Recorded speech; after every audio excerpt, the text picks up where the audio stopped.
Hello everyone, welcome to a new blog. So আজকে আমি যাব আমার রিসেন্ট ফেভারিট একটা পিঙ্ক থিম ক্যাফেতে, যেটা আমি ভিডিও লাস্টেই দেখাবো। অ্যান্ড এখন আমি রেডি হয়ে নিচ্ছি আমার অফিসে যাওয়ার জন্য। সো ফার্স্টে আমি ময়শ্চারাইজার দিয়ে নিচ্ছি আমার ফেসে, কারণ সকালবেলা ফেস ওয়াশ দিয়ে ফেস ওয়াশ করার পর ফেসটা অনেক ডিহাইড্রেটেড ড্রাই লাগে। সো আমি ময়শ্চারাইজার দিয়ে নেওয়ার পর আমার এই ফেভারিট লিপ বামটা দিয়ে নিই। এই লিপ বামটা দেখতে যেমন কিউট, প্যাকেজিংটাও অনেক কিউট, প্লাস একটা স্পুলিও দেওয়া থাকে লিপ বামটা অ্যাপ্লাই করার জন্য। অ্যান্ড এই লিপ বামটা আমি বিউটি বক্স থেকে নিয়েছিলাম। এটার স্মেলটাও মারাত্মক সুন্দর, পুরা মিল্কি ভ্যানিলা টাইপের একটা স্মেল দেয়। এটা লিপসটাকে আস্তে আস্তে পিঙ্ক করতে হেল্প করে, প্লাস লিপসের পিগমেন্টেশনও কমায়। লিপ বাম অ্যাপ্লাই করার পরই আমি আমার ফেভারিট সানস্ক্রিনটা অ্যাপ্লাই করে নিচ্ছি আমার ফেসে। অ্যান্ড এই সানস্ক্রিনটা দিলে এক্সট্রা কোনো মেকআপ দেওয়ার প্রয়োজন হয় না, কারণ এটা একটা টোন আপ সানস্ক্রিন প্লাস সান প্রোটেকশনও দেয় ফেসে খুব ভালো মতো, যেটা আমি রেগুলারলি ইউজ করি। অ্যান্ড এটা ইউজ করার পর আমার ফেসে কোনো বাম্পসের ইস্যু হয়নি, এটাও একটা প্লাস পয়েন্ট, যার কারণে এই সানস্ক্রিনটা আমার খুবই ফেভারিট। তো আমি সানস্ক্রিন দেওয়ার পরই সানস্ক্রিনটা ভালো মতো ব্লেন্ড করে নিচ্ছি, যেহেতু টোন আপ সানস্ক্রিন একটু ভালো মতো ব্লেন্ড করতে হবে, না হলে মিশবে না ফেসে। এখন আমি আমার ডার্ক সার্কেল হাইড করার জন্য কালার কারেক্টর প্লাস কনসিলার দুইটা একসাথে অ্যাপ্লাই করে নিব, যেন আমার ডার্ক সার্কেলটা ভালো মতো হাইড হয়। অ্যান্ড কারেক্টার ইউজ করার পর কনসিলারটা ইউজ করে নিব। মেক শিওর দ্যাট যখন আপনারা কনসিলার ইউজ করবেন 1 মিনিট চোখের নিচে রাখার ট্রাই করবেন, তাহলে কনসিলারটা আরও ভালো কাভারেজ দিবে চোখের নিচে অ্যান্ড অনেকক্ষণ লং লাস্ট করবে। সো আমি এখন ব্লাশ দিয়ে নিচ্ছি, জেলি ব্লাশ। এটাও আমি নিয়েছিলাম বিউটি বক্স থেকেই, খুবই ভালো একটা ব্লাশ। অ্যান্ড এখন আমি দিয়ে নিব পাউডার, শি গ্ল্যামের ডিউব, যেটা আমি এখন ইউজ করছি। এটা একটা চাইনিজ ব্র্যান্ড হানদিয়ানের পাউডার। অ্যান্ড তারপর আমি ইউজ করব শি গ্ল্যামেরি আর একটা ম্যাজিক পাউডার। এটাতে 3টা কালারের গ্লিটার পাউডার থাকে, যেটা আমি একসাথে ইউজ করছি ফেসটাকে আরও একটু ব্রাইট দেখানোর জন্য। এই ফেস পাউডারটা ইউজ করলে, লাইক লুজ পাউডারটা ইউজ করলে ফেসটা অনেক বেশি ব্রাইট দেখায় অ্যান্ড অনেক গ্লো করে। এরপর আমি ইউজ করব আই ম্যাজিকের আমার ফেভারিট এই ব্লাশটা, রোজ প্যাটেল। দেন আমি ইউজ করব আই শ্যাডো আমার আইলিডসে, একদম হালকা কালারগুলো দিব, যেহেতু আমি আজকে পিঙ্ক কালারের একটা ড্রেস পরবো, পিঙ্ক থিম ক্যাফেতে যাব, এই জন্য পিঙ্ক কালারের আইশ্যাডো দিয়ে নিচ্ছি। সফট পিঙ্ক কালারের আইশ্যাডোটা দেওয়ার পর আমি হালকা পিঙ্কের আরেকটা আইশ্যাডো দিয়ে নিচ্ছি আমার আইলিডসের মাঝখানে। দেন দুইটা আইশ্যাডো একসাথে ব্লেন্ড করে নিব। এরপর আমি হালকা ব্রাউন কালারটা দিয়ে আমার নোজটা কন্ট্রোল করে নিব এই ট্যাঙ্গেল ব্রাশটা দিয়ে। তো নোজ কন্ট্রোল করার পরই আমি এখন ইউজ করব আইল্যাশ কার্লার। অ্যান্ড আইল্যাশটা কার্ল করার পরই you can see the difference already.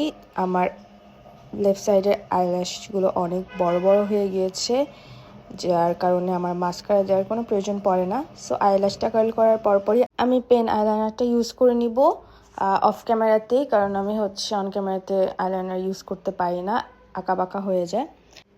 এরপর আমি বিউটি গ্লেজডের এই লিপ মাটটা দিয়ে নিব, সেইটা 358।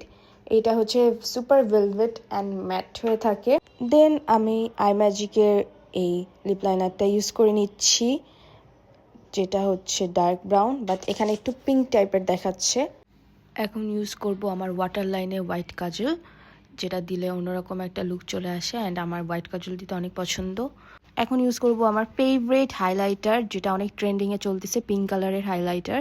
এটা হুজু বিউটির। সো আমি হাইলাইটার ইউজ করার পরই আমার ড্রেসটা পরে নিচ্ছি, পিঙ্ক কালারের এই ওয়ান পিসটা, যেটা আমি রাইস থেকে নিয়েছিলাম। অ্যান্ড লাস্টলি আমি একটা লিপ গ্লস দিয়ে নিব আমার লিপসে একটু শাইন অ্যাড করার জন্য, এক্সট্রা শাইন। অ্যান্ড এই লিপ গ্লসটা অনেক সুন্দর, কালারটা খুবই জোস। এরপর আমি আমার ইয়াররিংস পরে নিব, রিং পরে নিব। দেন আমি লাস্টলি আমার ব্রেসলেট পরার পর একটা পারফিউম করব শিমাংয়ের, যেটা একটা চাইনিজ ব্র্যান্ড। অ্যান্ড এই পারফিউমটার name the day we met. তারপর আমি ইউজ করব ছোট্ট একটা পারফিউম, এটাও একটা ডিউব, বাথ অ্যান্ড বডি মিস্টের শ্যাম্পেইন টোস্ট, যেটার স্মেলটা খুবই দারুণ, আমার অনেক বেশি পছন্দের। So now I am complete ready to go to office. এখন আমি মেট্রোতে করে যাচ্ছি, অ্যান্ড যাওয়ার সময় আমি অলওয়েজ এই ভিউটা ক্যাপচার করার ট্রাই করি।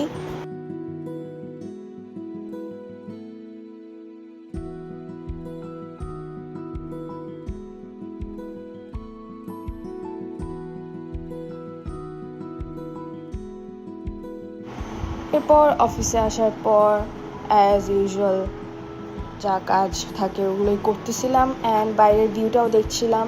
ওই দিনের ওয়েদারটাও খুবই সুন্দর ছিল, একটু রেইনি ডে টাইপের।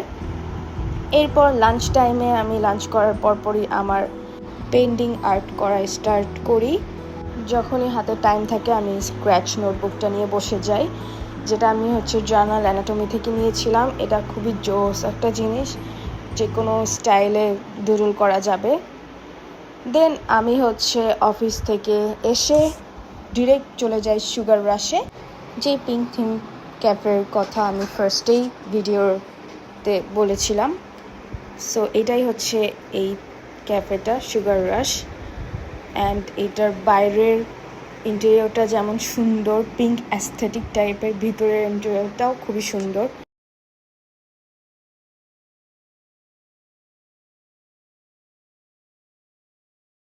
আরেকটা ইন্টারেস্টিং জিনিস, এখানে বাইরে বসারও সিট দিয়ে রেখেছিল। সো আমি ওইখানে যে একটু ভিডিও করি, আমার কিছু পিক ক্লিক করি। প্লাস সুগার রাশের যেই খাবারগুলো, ওগুলো টেস্টি অ্যান্ড অনেক অ্যাফোর্ডেবল। আমার কাছে প্রাইস খুব একটা বেশি লাগে নাই। শুধু ওয়াফেল না, এখানে সব টাইপেরই ফাস্টফুড আইটেম পাওয়া যায়।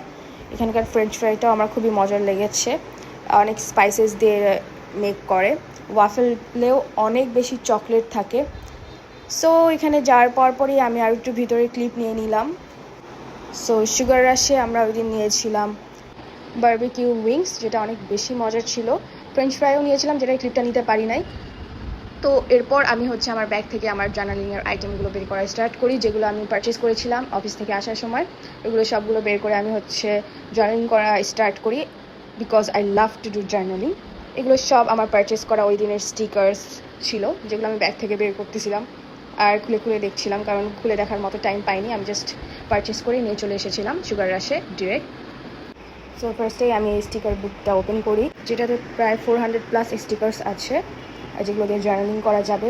সো এখানে জার্নালিং করতে করতে পরে চলে এসেছিলো hazelnut cream shake, sweet lassi and বাদাম পেস্তা শেক।